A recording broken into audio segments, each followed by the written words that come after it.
Follow the buzzer.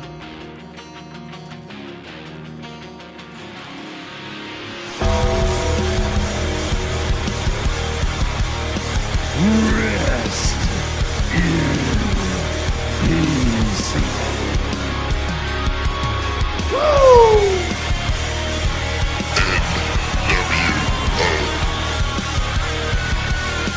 The best there is, the best there was, and the best ever will be. What you gonna do, brother? Hey, yo. Can you see me now? Strategy my Oklahoma ass. Life sucks, and then you die.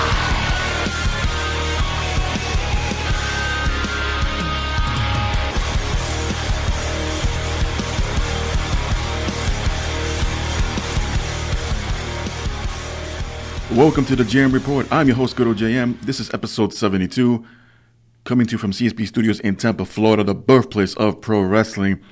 And we got a lot to cover this time.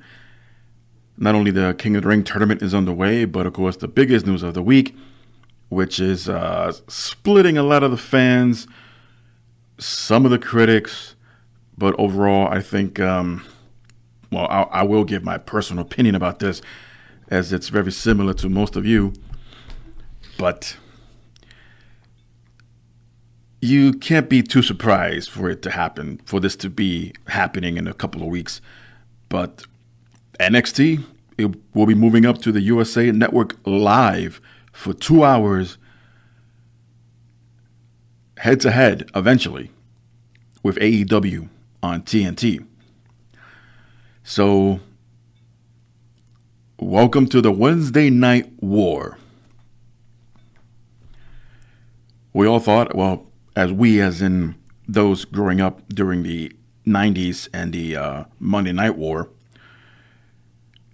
And it's funny, and ironically, in one of their bio DVDs, or autobiography DVDs from the WWE at the time, it was Hard Knocks, the Chris Benoit story.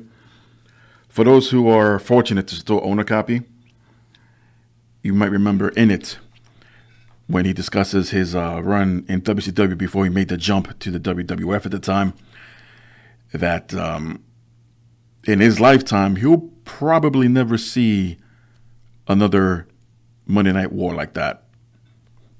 And that's just paraphrasing what he said. He was right. Never thought I'd use Chris Benoit quote, but at least it's in relations to what's going on now. So some 20-something years, 25 years later, after the original Night War, we have a new one, or we're about to have one, and yeah, it's gonna happen, and it's gonna split the audience. The same way, I thought I wanted to do this later, in the same way the WWE was afraid of or was upset about when Nitro debuted head-to-head. It's going to divide the audience. It's going to split the audience. Oh, my God, what are we going to do? Screw that. We built an audience that's been kind of coming and going in the past few years. Now we're going to lose the rest of what we have to what many are still considering a T-shirt company. And I get and I don't get the hate still for AEW. And I'm not going to pretend that I know every single thing about AEW, but you know what? It's an option away from the stale and bland storylines and how presentation has been with WWE for the past few years. They get a few hits here and there, but for the most part, it's been a lot of misses. And it doesn't matter who's in charge, who runs the shows, how many times the scripts get torn up day of or during the show, and present what you think is something better. No, to me, no, I don't have to be there, but you read these stories, a lot of them are confirmed. To me, that just says, well, either you don't know what to do anymore, you're in a panic, you're frustrated, and it shows. Maybe you're putting way too much pressure on yourself with all these responsibilities and then some. You have all these other people, all these different titles, supposedly with different kinds of responsibilities, but everything goes through one person. So this one person who oversees everything, just like a lot of his talent, doesn't have the faith that whatever decisions are made, whether it's through talent relations or public relations, script writing, producing, directing, or what have you, if, of course, we're talking about Vince McMahon, if Vince doesn't give the okay, then nothing goes to air. We all know this. And for a lot of flack at creative and writing has been getting, and I'll admit I've done it too. And some of it does make air because the old man gives the okay. But Vince, we all know, again, he gives final word on everything that goes on air. That makes air. What's done, what's said, what we see, what we don't. Yeah. And of course, Vince had to give the okay if the sole idea wasn't from Vince himself to have NXT on the USA Network, head to head with AEW, a brand that has a couple of pay-per-views under its belt. Yeah, although the original All In wasn't called AEW yet, but I guess copyright-wise, they will own that show, AEW. And we're fast approaching All Out. Basically the first anniversary of the introduction of AEW coming up in a few weeks, and they will be tested for sure. And even though AEW kind of struck first, choosing Wednesday night, but difference was, and yeah, they would have gone eventually been head to head with NXT. Yes, I understand that, but they went straight to cable. NXT has already been an established format and program on the network of the WWE, which also raises questions: how's traffic flow going to be now since NXT is going to be basically removed and go live for 2 hours? And on NXT, or Vince McMahon in this case, struck back like, okay, you'll be live? Then no, you're not going head to head with us. We're going head to head with you.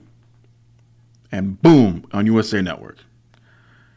The two original networks that were in the Monday Night War, ironically. So here we are. I'll have some more details a little bit later, but that's the biggest news. It was rumored all weekend long, and was finally announced this past Tuesday. And a lot of folks, again,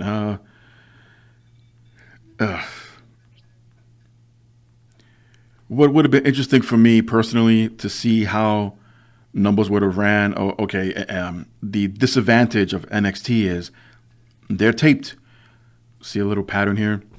So probably WWE didn't want to fall into that again, having all their matches spoiled. More so now than back in the 90s with Raw being taped every other week, sometimes every other 2 weeks. And the fans will be aware of what the results are. In AEW, I want to remember a report saying that they won't be live every single week. Obviously, for holidays, they won't be. But I don't believe they're going to be live every single week. Eventually, they're going to have taped shows as revenue grows and generates. But they're covering all tracks here. WWE is. AEW. I would assume, Chris Jericho chimed in. I'll share that later on. But I would assume the head-ups, wow. The higher-ups in AEW, the moment they heard this, I'm sure even when they heard the rumors, that's okay. You know what? For lack of a better term, and no pun intended, game on. Game on. Think about it. You think Raw and or SmackDown would stand a chance against AEW, even if AEW aired on a Monday or Tuesday? AEW is basically bringing in the best of what they can from around the world. Right now, the best of WWE is in NXT. Though the roster's been a little lacking recently, a little bit here and there, but you know what? They got the best talent in NXT. Maybe what they'll do is for the NXT members that have been called up the past few years will eventually, quote, drafted to the NXT live show now. Might as well. I mean, it's kind of overcrowded on both Raw and SmackDown, and especially with this bullshit wildcard nonsense. More and more talent are just being pushed to the back more and more. Yeah, an argument could be made for 205 Live and Main Event, but who really watches that? It's available, sure. But unless they got some 5-star match between this person and that person that only aired on Main Event, but you can't see it for another week or so that when it uploads to the network, you won't know that. You can read about it, but you won't know about it. So again, we'll see, and I got more details a little bit later on.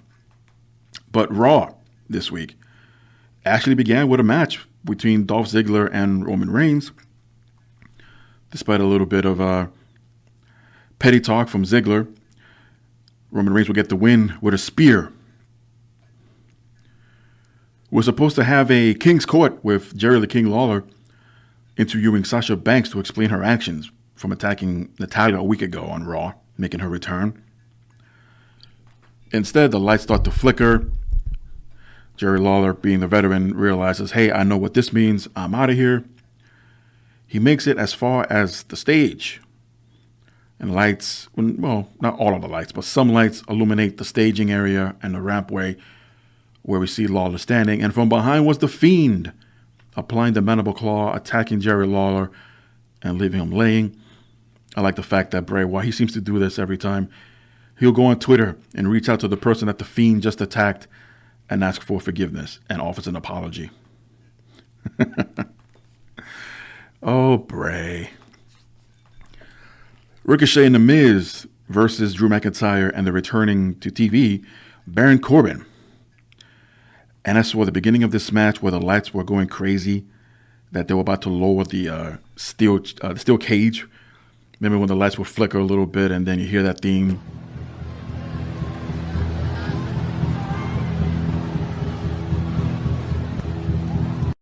You know, that one.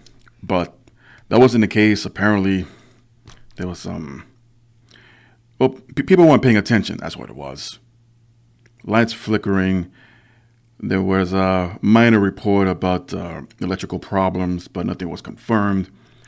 But chances are nobody was just paying attention or they didn't realize what they were doing, playing with the switches backstage. And that made air. Yeah. So Ricochet hits Corbin with the recoil for the win, as all four men will have individual matches this coming week for the King of the Ring tournament. I'm guessing now WWE and Skype have some kind of a working relationship where legends and or Hall of Famers call in every week, giving or chiming in on their thoughts of the current programming that they're watching or whatever questions that they have from the commentating team. As Booker T showed up, talking about the King of the Ring tournament. Thanks for coming, Book. For the United States Championship, AJ Styles defending against Braun Strowman. And, of course, the other OC members who were ringside interfere, and Styles retained via disqualification, but Seth Rollins would come down to make the save from a 3-on-1 attack, returning the favor from last week. We get a segment later on between Rollins and Strowman, as the Universal Champion realized that these two would eventually have to face each other for the Universal title in the future. So Rollins suggested, how about they focus their attentions on the OC and go after the Raw tag team titles, which will be the main event for later tonight, or later this night. And we begin the first round and the first match of the King of the Ring Tournament 2019 as Samoa Joe takes on Cesaro. A very physical confrontation, and a dream indie match if I ever seen one. Both men delivered in an awesome match, but in the end, Joe slaps on the coquina clutch for the victory as he advances. We see footage from earlier in the day at a recording studio that Drake Maverick tried to attack Elias in disguise, rolling him up, or at least tried to roll him up to win back the 24/7 championship, but miserably failed. And then we cut back live into the arena where Elias is trying to perform a concert and having numerous audio difficulties with feedback and static, and discovers that his guitar is out of tune. He asks for a new one, his backup guitar, and it's literally thrown into him because the spotlight's shining, everything else is darkened out in the background. All you see is just a guitar falling into the spotlight. Elias asks then the stagehand or the crew member to come in and to hand it to him properly. And we all see this coming. It's obviously R-Truth in disguise. And he also fails at trying to regain the 24/7 championship as Elias escapes. Rey Mysterio nearly announced his retirement this week and was about to remove his mask. I may not be a lucha libre historian, but I don't think this is how it works. When a luchador retires, that he has to or willingly removes his mask. Mil Mascaras retired and he never removed his masks, especially being on all of those TV shows and novellas that he did. And I guess it was to add more drama. We're going to see a face that we've seen before, but it's been about 25 years since we last seen him. And once in a while, we do get a peek social media picture of Rey Mysterio without his mask on Instagram or Twitter. But there's really no shock anymore. I mean, not to get too off track here, but that whole nonsense when everybody was in WCW having all the luchadors remove their mask, I thought was just total bullshit, but whatever. So Rey gets stopped from removing his mask by his own son, Dominic, saying that he has a lot more to do. And it's Dominic's dream to eventually team up with his father to be in a tag team match. So his own son talks him out not to retire. So he was never retired to begin with. Or maybe he was for a split second and his son talked him out of it. But Rey continues on. Smackdown Tag Team Champions The New Day take on The Revival. But unfortunately, this does not last long as Randy Orton runs to the ring and delivers an RKO to Big E, causing a DQ. And this brings out WWE Champion Kofi Kingston, who also eats an RKO. And just for good measure, Xavier Woods eats an RKO as well, as the heels, Orton and The Revival, stand tall. Then we get to a somewhat Sasha Banks interview, being asked everything under the sun as far as why did you attack Natty and what was that about. All she said was, look, I got blue hair now. Yeah, so basically they're baiting us to tune in or continuing to tune in to eventually hear whatever reason they're going to give Sasha Banks to make a turn heel. Now, we do see Sasha Banks. Matter of fact, I'll mention it here that we do see Sasha Banks a little bit later on after Natalya was cutting a promo backstage, and she's still wondering why Sasha, her friend, attacked her last week. So out of nowhere, Sasha comes in and beats the crap out of Natalya again. Puts Natalya's arm that was still in a sling in a drawer and kicks it while inside, damaging even more the poor arm. And, says something about Natalya's father, which I'm not going to repeat here because I thought it was just in poor taste. Why go to the lowest common denominator where you got to involve someone who's passed away, who's not here to defend themselves? A year and a week now since he's passed, to be involved in the storyline. So unless Jim Neidhart's going to still get royalty checks somehow, I'm sure it'll go straight to his family, but still, I mean, to involve someone who's passed in a storyline today, that's not entertaining. I mean, Becky Lynch, who also cut a promo here, earlier on in the show, she was on the right track about Sasha Banks leaving after WrestleMania, being a crybaby, and all of a sudden just decides to come back. Why couldn't they make it the storyline where Sasha Banks does come back frustrated, see all the changes that's happened since she's been gone, and she's got this huge chip on her shoulder. Eventually she's going to be heel anyway because she is going to be frustrated. She's going to be pissed off. Attack more than just Natalya. I mean, there are a lot of other women backstage that are not being used at all. They'll be lucky if they see the light of day during main event, but why not attack someone like Sarah Logan? Or Liv Morgan. I know she's on Smackdown, but somebody. If the idea is Natalya's supposed to be out injured, quote unquote, selling an arm injury from Becky Lynch at SummerSlam with the disarmer, you're gonna still continue to pick on a poor little disadvantaged little lion cub when there's other bigger lions to go after, try to claim the throne, so to speak, be the I don't know, queen of the jungle kind of thing. But not here. And yeah, this storyline just stupid. I'm sorry, it's just so really stupid. But anyway, we move on. Speaking of other women, the women's tag team champions Alexa Bliss and Nikki Cross take on Mandy Rose and Sonya Deville as the champions are victorious as Nikki Cross hits her swinging neckbreaker on Deville for the win. Our next King of the Ring tournament match sees Sami Zayn taking on Cedric Alexander as the former Cruiserweight champion hits his lumbar check to advance after defeating Sami Zayn. So we get to the main event for the Raw Tag Team titles. Seth Rollins, the Universal Champion, and Braun Strowman taking on Luke Gallows and Carl Anderson of the OC.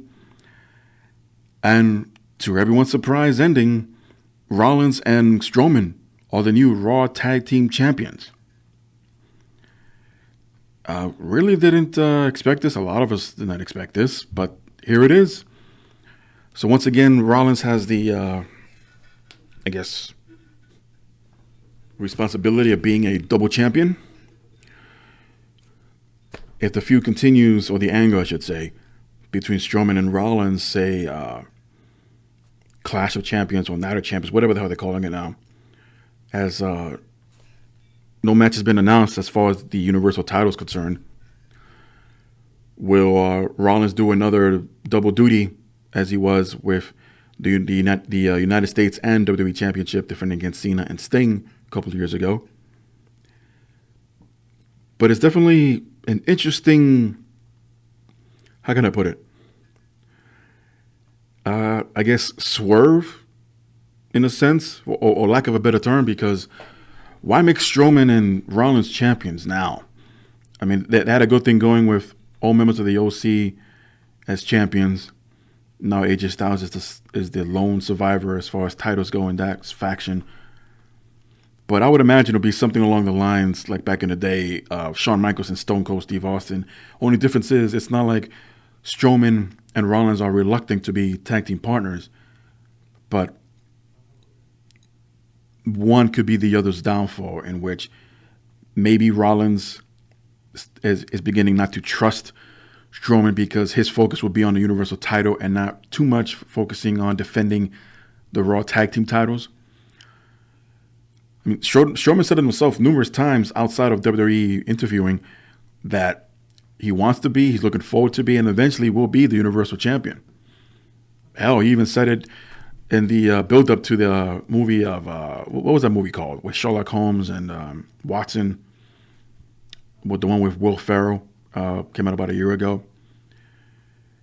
Yeah, Strowman had a part in that movie, and interviews for, who was it, Access Hollywood or ET or one of the networks, and he mentions that.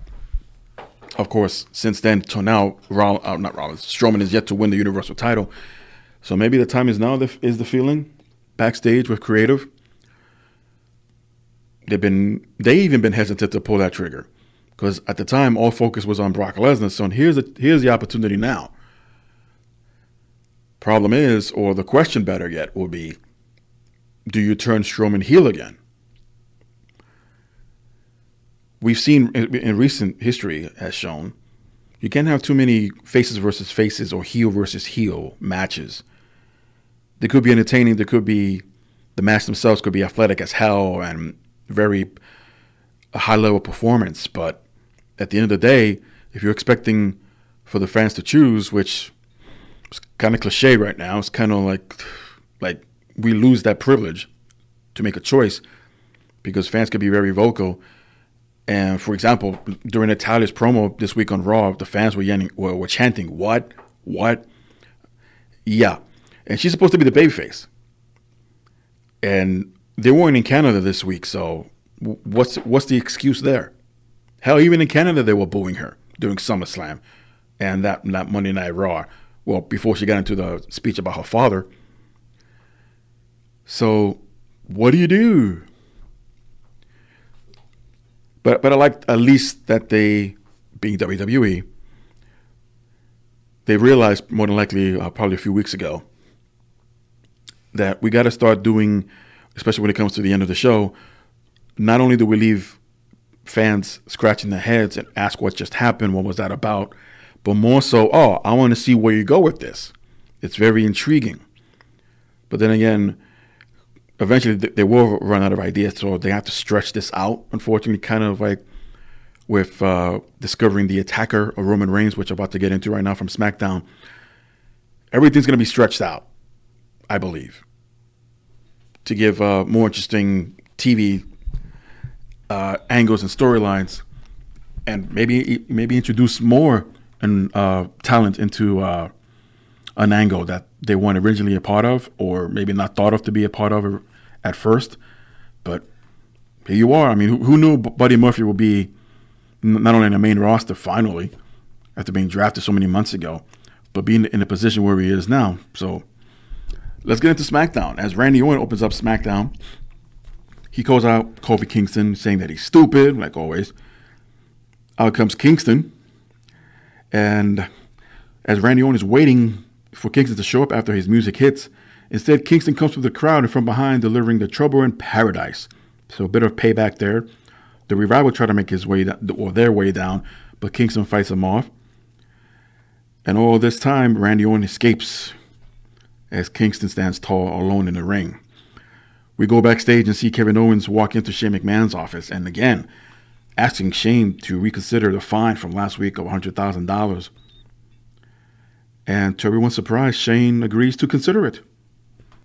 And we'll check on that later on once again. But now it's time for the King of the Ring tournament to continue on SmackDown. This time it's Apollo Crews taking on Andrade. And of course, a distraction from Zelina Vega allowed Andrade to place the Hammerlock DDT on Crews for the win. Daniel Bryan and Eric Rowan are seen backstage escorting an individual covered under a dark blanket or towel, as this was supposed to be Bryan's reveal of the one responsible for the attacks on Roman Reigns. Drake Maverick once again tries to attack Elias for the 24/7 title, but Elias was able to evade this attack and forced Maverick to read a note from Shane McMahon that basically says that the 24/7 title has been lifted for tonight, which is completely ridiculous and goes against the 24/7 title rule in general. The title's called 24/7. How and when does anyone choose during a 24/7 period can a title not be active? I mean, yes, I know, because he's a heel and whatnot. A moment with Bliss, with Alexa Bliss and Nikki Cross with their special guest Charlotte, as she gloats over her victory at SummerSlam and talks trash about Bayley, which brings her out, and Charlotte challenges Bayley for the SmackDown Women's title at Clash of Champions, and Bayley accepts. Daniel Bryan versus Buddy Murphy in an amazing match, long overdue, and at one point Roman tried to interfere but to no avail, as Buddy Murphy was able to hit Bryan with his Murphy's Law for the surprise win. So Murphy definitely moving on up. Had a match with Roman Reigns last week, a main eventer, former champion, Universal and WWE. This week with Daniel Bryan, the Planet's champion, former WWE champion, World's champion. Only this time in a winning effort. So, yeah. Good things are to come for Buddy Murphy. And you know what? Myself included, can no one else be happier for the guy? Heavy Machinery takes on The Revival, but before the match could begin, The Revival challenged the New Day for the Smackdown Tag Team titles for Clash of Champions. But here, Dash Wilder hits Tucker with a cradle to win the match. So if one talk show wasn't enough, we get two, as Miz TV has special guest Sami Zayn, as he explained how he felt that he could help others to be more successful. He even gave an example of Intercontinental Champion Shinsuke Nakamura, who's been MIA. As Shinsuke makes his way to the ring, Miz talks some trash about both men, and he gets attacked 2-on-1. Thanks for coming, Miz. And now the question becomes, does Sami Zayn become the manager or a talking piece for Shinsuke moving forward? But at least have the darn Intercontinental title on television, for crying out loud. You know, you still have that. We go backstage once again.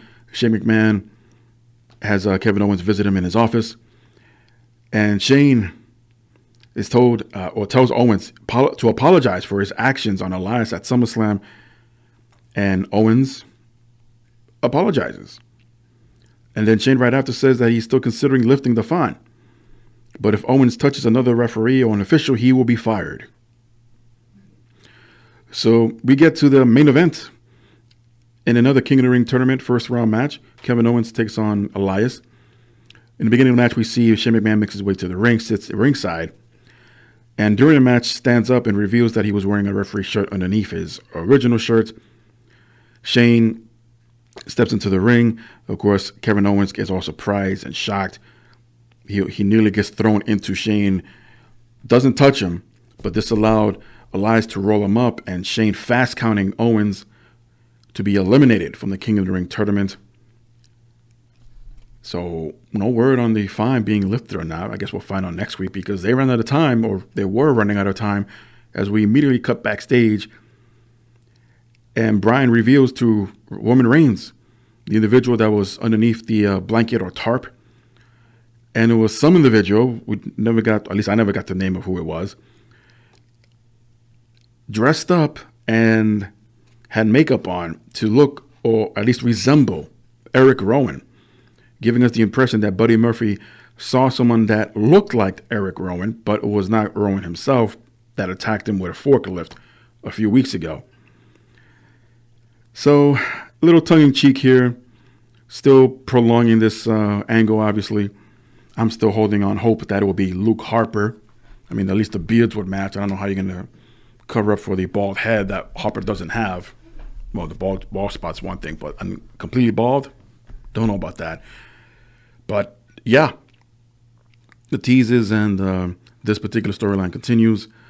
For all we know, it could have been Bryan and Rowan this entire time, or it's just Rowan himself, but keeping Bryan in the dark. But it is what it is, and we'll continue monitoring this next week on SmackDown when I review it here on the Jam Report. In other news, Ronda Rousey got hurt on the first day on the first scene being filmed for her upcoming role in the Fox TV series 911. She posted on social media, "So the word is out, I nearly lost my finger shooting 911 on Fox. A freak accident. First take of the day, a boat door fell in my hand. I thought I just jammed my fingers, so I finished the take before looking. I know it sounds gross and crazy, but I'm used to live audiences and never showing pain unless I'm supposed to. After a break in the action, I told our director the situation and was rushed via ambulance to the hospital, where they promptly reattached my bone and tendon with a plate and screws. I returned to filming the next day and finished my scenes before returning home to recover. Modern medicine amazes me. I already had 50% of range of motion back in 3 days. There's so much more than I can write here. Stay tuned for the full story. Of course, tune in to see how well I can act like my like my feeling couldn't just fall off in its coming week or this coming season of 911 on Fox. So, yeah. Rhonda nearly lost a finger and even posted a pretty graphic picture of her hand at the hospital. And that thing split right down the middle. It was nearly ripped off by this boat door. And she was diagnosed with the tip of her ring finger with severe damage to her middle finger, which needed to have screws and bolts implanted. Ouch. And as she mentioned, Ronda Rousey was back on set the following day. And now during that time of shooting, she wore splints. I'm not sure how they will film around this for the sake of the storyline for whatever episodes or whenever this episode airs on Fox. But just yesterday, she posted another update, and she's all stitched up, a little swollen, obviously. But man, that sucks. I mean,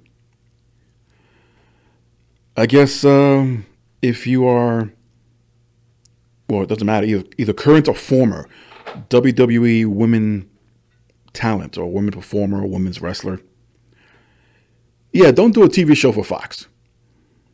Remember Lita got hurt, damn near broke her neck. Well, actually, she did break her neck. Filming Falling Angel. She had a fight scene with Jessica Alba. I believe she was doing her signature Hurricanrana and landed awkwardly and broke her freaking neck.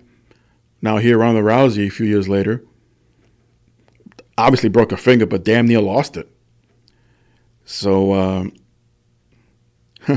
good thing she's no longer under the UFC contract, because Dana White would have been pissed if Ronda was scheduled for a fight in the next month or so and had a rush to come up with a backup plan. Even worse if it was going to be for a title. Oh, my goodness. Yeah. So let's get back into this bit of chat with NXT moving up to the USA Network. And apparently there's more to the story.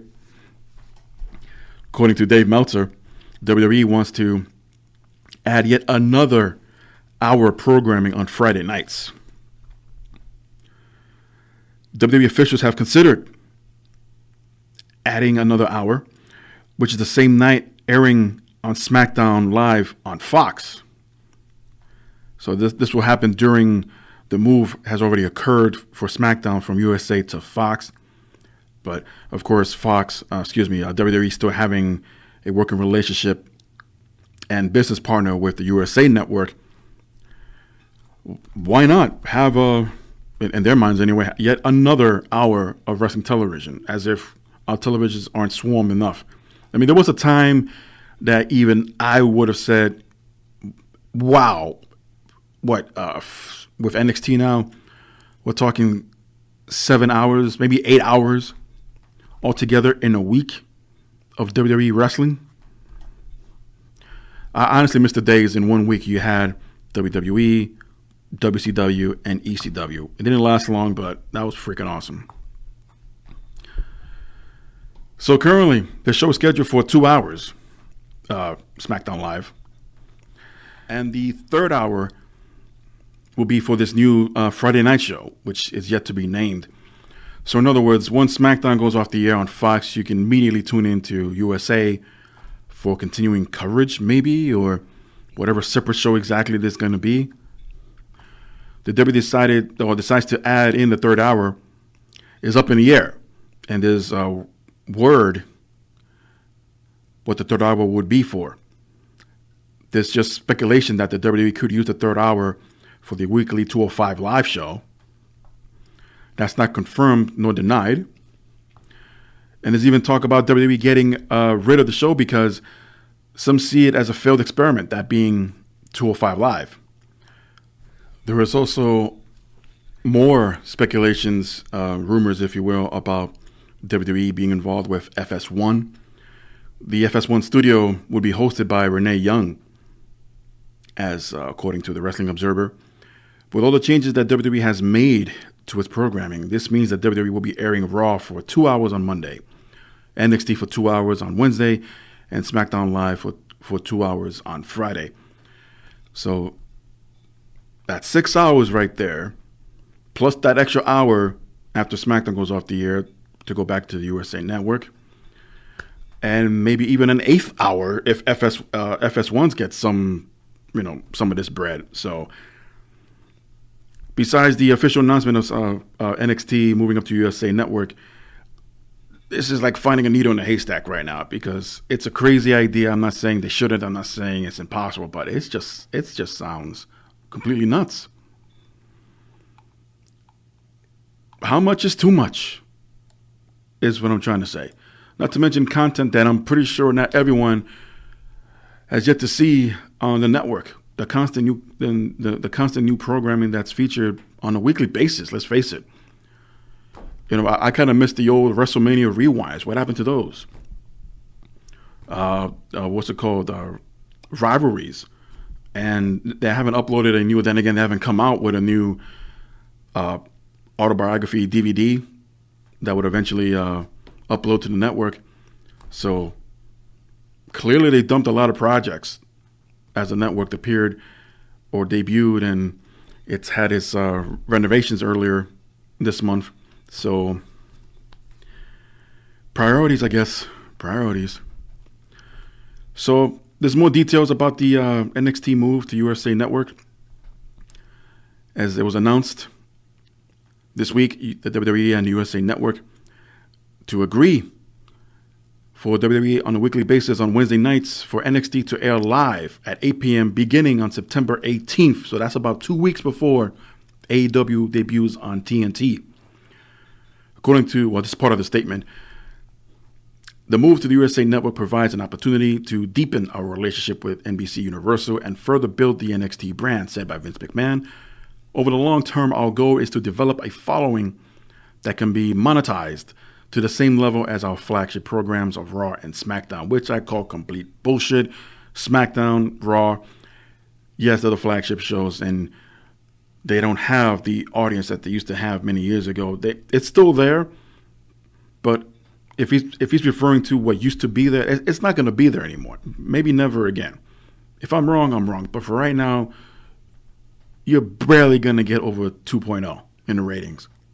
But ratings don't mean nothing anymore. It does. It really does. As far as build the brand further on NXT, it's been built. So it's one of, if not the only reason anyone ever tunes into the darn network is to watch NXT every Wednesday night. Surprisingly, not everyone reads the spoilers because they rather see it for themselves. So Vince is clearly talking out of his ass here. This is all nothing but a PR statement. And there was more to it, which I really not got into because I don't want to upset myself. So, with the WWE NXT moving to a 2-hour weekly series on the USA Network, the series will be available on a 24-hour tape delay, airing Thursday nights at 8 p.m. on the network. So that's their solution of not having the original NXT programming airing on Wednesday nights. Instead, it will be Thursday nights at 8 p.m. So what you see on the USA Network, which is interesting, they can do that with NXT. But for Raw and SmackDown to immediately upload to their network takes an entire month. Go figure. But trying to establish to further build the NXT brand, right, Vince? Those remain exclusive to the WWE Network. By the numbers, the deal is worth $60 million. That's over the course of 2 years. So the numbers per year end up being $30 million or $600,000 a week. Now, according to Dave Meltzer, originally was given a range of deal that may be minimum of about $50 million, and that's still the case after clarification. Only difference is instead of for 2 years, it will be for every year instead. So, what more can be said about this deal? Is it a bitter move from Vince McMahon, WWE? He's doing what WCW didn't want him to do to him years ago. But you know what, people? At the end of the day, it is a business, unfortunately, and the business sucks. Let me rephrase. When it comes to making such decisions, whether you're stepping on a little guy or not, who cares? They could survive twice over in the next lifetime until the cows come home, WWE, because they're making money. I mean, they're making money more so they can pay their talent to not to sign with anyone else rather than show it on television. I mean, we saw the return of Pyros for SummerSlam, and that's it. So does that mean we'll get Pyros for every pay-per-view now? Maybe. Maybe not. But at the same time, it looks like they're being more cautious in where they're spending and how their money. They got to deal with Netflix now. Who knows if that's going to draw anything. And continuing partnerships with their current sponsors. So money's flowing. It's coming in. As long as they advertise their sponsors, then they can do no wrong. Well, besides the content that they've been providing on Raw and SmackDown, but it is what it is. And to a large part, the pay-per-views may suffer because of it. But if they can put on a good show in the ring, then they'll be all right. My take on that. So get ready, folks, for the Wednesday Night War. It is coming. I thought I never see two wars like this in my lifetime, but here we are. And we'll just see how it goes, at least for the first, for the rest of the year, let's say. Because, you're going to have those experts exchanging and comparing numbers. Each show is going to watch the other to keep track of what segments that they're doing. And it's going to be a lot of scrambling. Oh, Lord, a lot of scrambling to see what's going to be presented first, who's going to appear. Let's say if Cody Rhodes goes after the AEW title against Jon Moxley, for example. I know they haven't crowned a champion yet. And that's in between the first and second hour. Raw's going to counter that with some kind of, Universal title, ladder, gauntlet, steel cage, Hell in a Cell match. Please don't do that. But they are going to keep track of each other, that's for sure. And for all we know, one, if not both sides, have an inside man to get a better flow and idea of, hey, what's the next segment for you guys? What are you going to do next? And blah, blah, blah. But Chris Jericho, as I mentioned, chimed in on this, saying congratulations to NXT for making the big move to USA Network. Runners always race faster, but somebody's right behind them. Going to be fun to see which team the world decides to join. Which is true. At the end of the day, when it comes to their success, the fans are going to choose. And all I got to say is, may the best company win. Of course, we won't know this for a long time. WWE is established. Granted, WCW went after them. They won as established. Of course, this is after they broke away from the NWA. And they collapsed. They fell under their own pressure. The egos got too big. Those contracts got ridiculously huge. And for what? Copy and repeat, especially after the NWO came out. Copy and repeat. So now, AEW is not in the same position as WCW was as far as competing straight up with WWE. At least that wasn't the original plan. But again, I would find it very interesting and see how this goes personally. I usually go for the underdogs. Ironically, at one point, the WWE were the underdogs. And look what happened. So, again, I would just say in the long run, may the best company win. I'm not suggesting that AEW at some point could ever come close to putting WWE out of business, but if history can repeat itself, and ironically, WWE absorbed or swallowed WCW. I hope there's no jinx with it. I hope there's no curse with the WCW brand. But this is the same company that's made public statements and insults of AEW. Yeah, AEW is no angel either, but they stick to the words, and at least AEW doesn't edit out or censor those comments anymore. Why even acknowledge each other to begin with? But it is what it is, I guess. Anyway. So what happens now? NXT obviously used to be taped. It will begin their live coverage in September. So in order for everyone to be up to date with storylines, unfortunately, NXT sent out an email to ticket holders confirming that the shows on September 11 and 12th, those tapings that were scheduled for Full Sail University, are now canceled. They are giving fans the opportunity to transfer their tickets to the USA Network live episodes on Wednesday, September 18th. For only those who hold tickets for the 11th of September. Now, for fans who have tickets for September 12th, they can transfer those tickets for the September 25th USA episode. By the way, this all takes place at Full Sail University.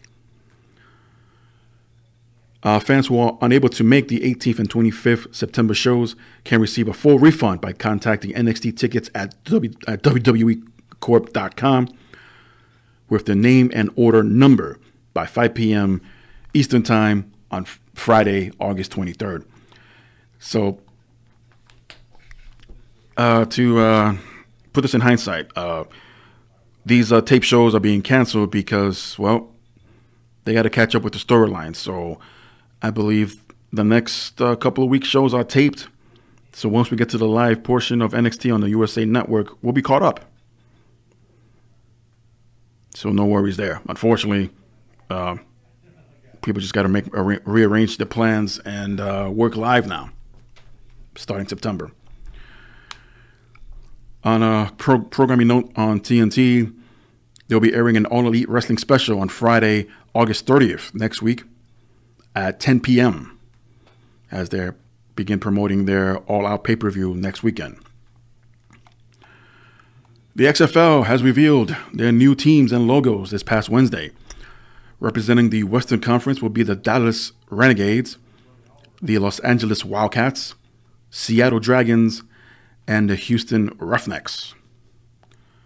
Representing the Eastern Conference will be the DC Defenders, the New York Guardians, St. Louis Battlehawks, and the Tampa Bay Vipers.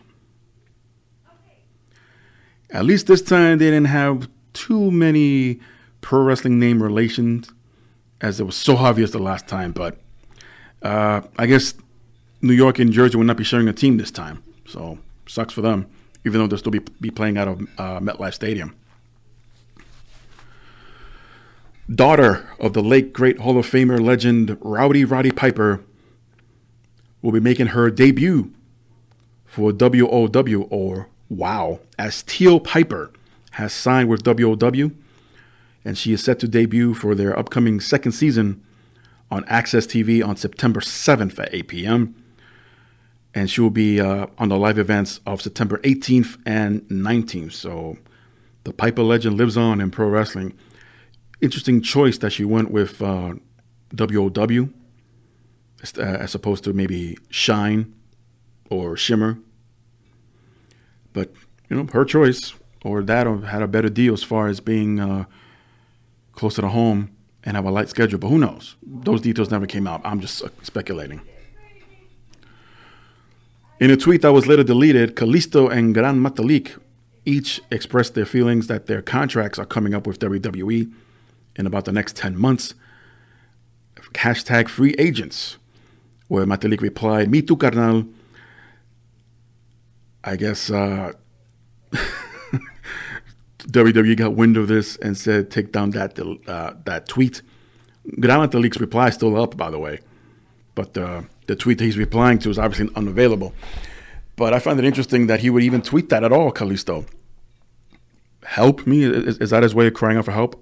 I want to get out of WWE. Maybe go back to Mexico or Japan, AEW, who knows? But they've gotten a lot of TV time for as lackluster has been lately, especially after the Lars Sullivan project fell through. But they've gotten a lot of TV exposure. Lucha House Party. Again, it's the wrestling business. It is just so weird. Moving on, as Tony Schiavone has a deal with AEW. Tony Schiavone has locked into a deal with All Elite Wrestling, which headed WWE, who also had interest in Schiavone. As of this past Wednesday, WWE was still pursuing a Schiavone deal, but Schiavone did, to terms with AEW this past Thursday. Schiavone, who is signed with an MLW contract, will continue with Major League Wrestling, as PW Insider was confirming all this. So there'll be a lot of Schiavone on cable TV in the next few months. Between AEW and MLW, there is a way to coexist. It is possible.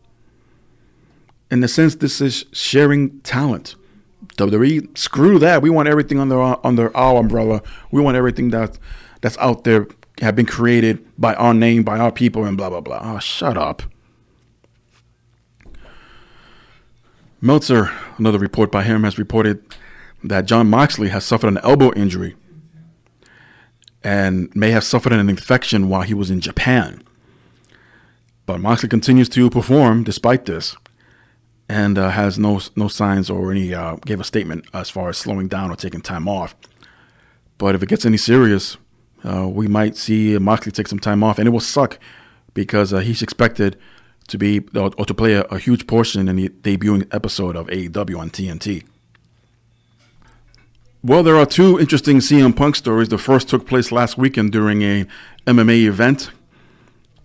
As Cage Side Seats reported, Punk was calling fights for Cage Fury Fighting Championships 77 in Atlantic City, where a fan seemingly got too close to the commentating table after the announcement was made to decide the winner between Danny Holmes and Christopher Daku. Hopefully I pronounced that name right. And apparently a fan of Holmes was upset and could be heard on audio, but it was never shown on video. Getting closer to the table, in which Punk is telling him to back up. So the cameras pan over across the cage, and we just see the altercation was already broken up by security and other staff members. But if you play back the video, how about you hear it for yourself? Bro, you need to back the fuck up. Chris, you need to get the Hawkins.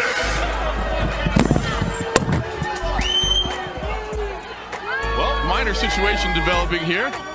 There was a gentleman that was right on the back of my broadcast partner here, and looks like he's now being potentially escorted out of the building.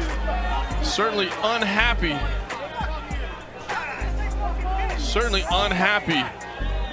was Danny Holmes and some of his supporters as well, and got a little bit of a developing situation here. I think security is trying to get everything settled.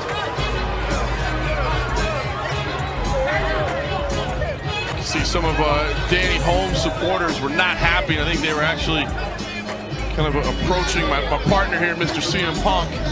And that was, of course, the green-shirted gentleman that you may have heard earlier yelling quite a few F-bombs over and over and over. So, trying to get the order restored here from these gentlemen. I'm sitting here with an IFB and a headset and I'm doing my fucking job, and he did exactly what you're doing right now. He screamed bullshit in my face, And by the way, if you watch the footage, this fan was never escorted out of the building. He was sent back to his seat, surrounded by security and other officials talking it out. And Punk was being sent back to his seat, trying to be calmed down, and clearly was upset. Maybe he was intoxicated, the fan was. But you just don't do that. I guess he figured because they're commentators, he's going to go there and try to get himself on television, which he kind of did for a little bit. But, you know, he got in his 15 minutes of fame, and Punk was just doing his job. Like he said, well, his fucking job, but yeah. And it's, again, upsetting. Thankfully, this didn't escalate into anything other than what we saw and heard. But yeah, sometimes crazy fans, they show up, and you just got to deal with them swiftly and properly. But in another CM Punk news, his agent apparently contacted the head honcho of Fox. There are people in AEW who believe that Punk is WWE bound, while people in WWE are denying that. The report says it was noted that CM Punk is represented by CAA, the same agency that represents WWE, and that the agent reached out to Fox to see if they'd be interested in hiring Punk to co-host the new WWE talk show, the one I mentioned earlier, or maybe this will be the new one with Renee Young. The show is slated to air every Tuesday night on FS1 later this year as part of their deal to air Smackdown Live on Fox in October. It should be noted that the show hosts will be paid by Fox and not WWE. So interesting. That details are interesting. So up to this point, for the sake of argument, Punk could still be appearing on this WWE show, not as a WWE talent, not as a WWE contracted independent contractor, but as a Fox employee, happens to be hosting or co-hosting a WWE show that airs on FS1. Of course, this is completely going against and conflicting the story I mentioned earlier about this third hour of Smackdown on the USA Network, or maybe potentially another one, or if not the USA Network, to be airing on FS1 instead. Thus, the idea for Punk being involved with that show would be probably not go over well with some people in the WWE management due to the history between the two sides. The important thing is that the fact that because his agent contacted Fox about the opportunity doesn't mean that Punk was aware of this and is interested. Many instead say that the agent will reach out to several places to gauge interest for his clients. There have been no negotiations between Punk as far as this reporting goes. Nothing's been confirmed, and no confirming from Fox's side about hosting a gig at all for anyone. So it's an interesting little story to report. Neither side's confirmed nor deny this, although it's been more denying than anything. But just imagine CM Punk signed as a Fox correspondent and is hosting a WWE show. It's happened. I mean, maybe not under these circumstances or those particular companies, but you can have someone from ABC hosting a ESPN, and yes, they're under the same umbrella on Disney, but the different networks. Yes, Fox and WWE are completely different entities, but they're working together. And maybe a compromise could be found, but at this point, I'm doubting it, considering the agent, if true, basically went rogue, and Punk was unaware of this. But we shall see.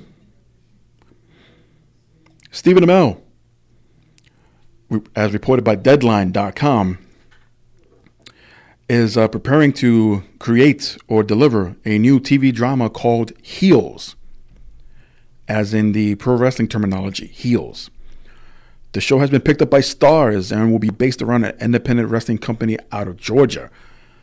Amell will be starring as Duffy Wrestling Association's top baddie, Jack Slade, very original name, who also runs the company behind the scenes, and Mike O'Malley, he will be the showrunner. And Heels is set up by Starz, by Paramount Television, originally back in 2017, and was quickly put on a fast track for an 8-episode series, but it never went through. But now, in the updated story, Starz later became the lead studio with Lionsgate TV, eventually taken over as part of the recent integration of Stars and Lionsgate's TV production operations. Interesting. I know I've been saying that a lot today, as most of these stories are. But a TV show based in and around the pro wrestling business. There haven't been too many if you think about it. Maybe one particular TV show would have an episode or two dedicated to it, but an entire series worth?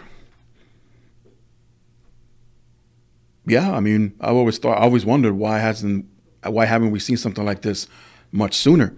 But Stephen Amell, who obviously has ties in with Hollywood and has been involved with the wrestling business himself, go for it, dude.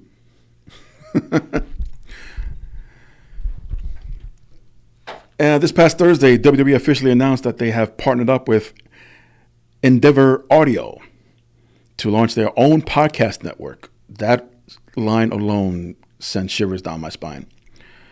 As part of the official statement, it read, Endeavor Audio, Endeavor's audio first entertainment studio, and WWE, a global media and entertainment company, announced plans to launch a new WWE podcast network with several superstar-focused series. The move into the audio space marks the first for WWE, which is bullshit, and is Endeavor's latest foray into exploring new podcast formats. So for those who don't know, Endeavor is a global entertainment, sports and content company, home of the world's most dynamic and engaging storytellers, brands, live events, and experiences. The company is comprised of industry leaders, including entertainment agencies such as WME, sports, fashion, events, and media company such as IAmG, and the premier MMA organization of the UFC. So yeah, they're a big deal.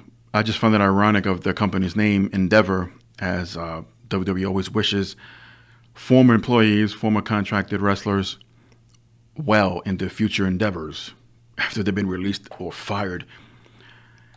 But podcasting, well, sure, maybe this is their first ever crack at it, but they've done radio before, WWE.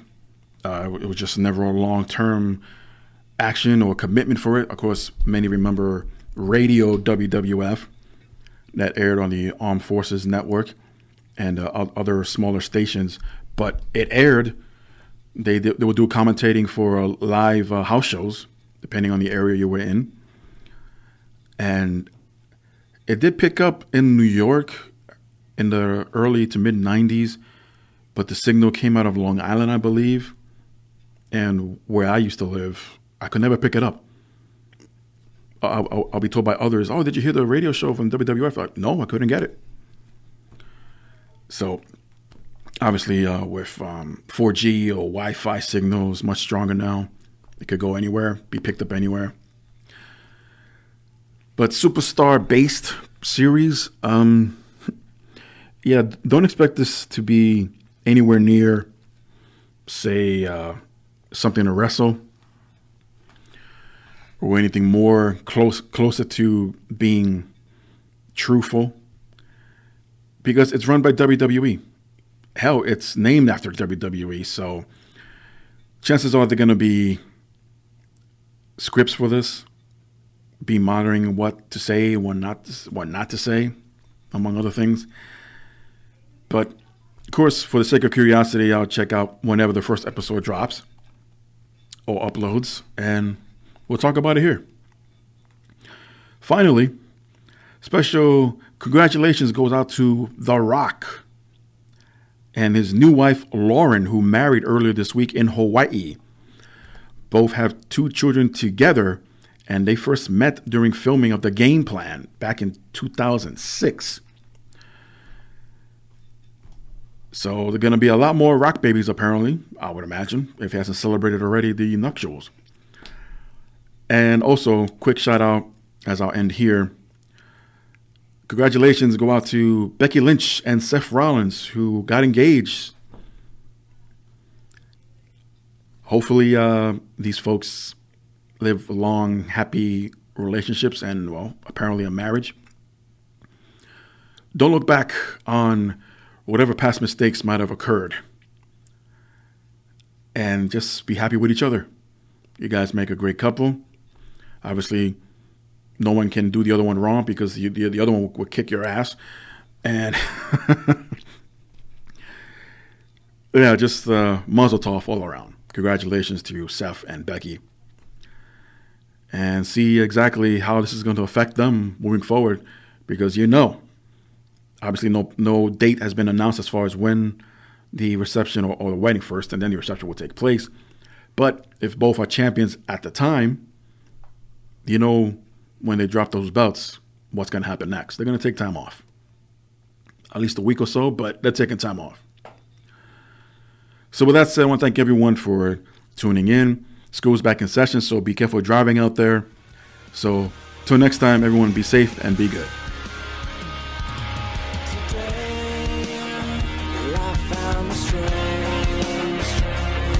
Open my eyes, leave it all behind. So open your mind and realize that you're beautiful world.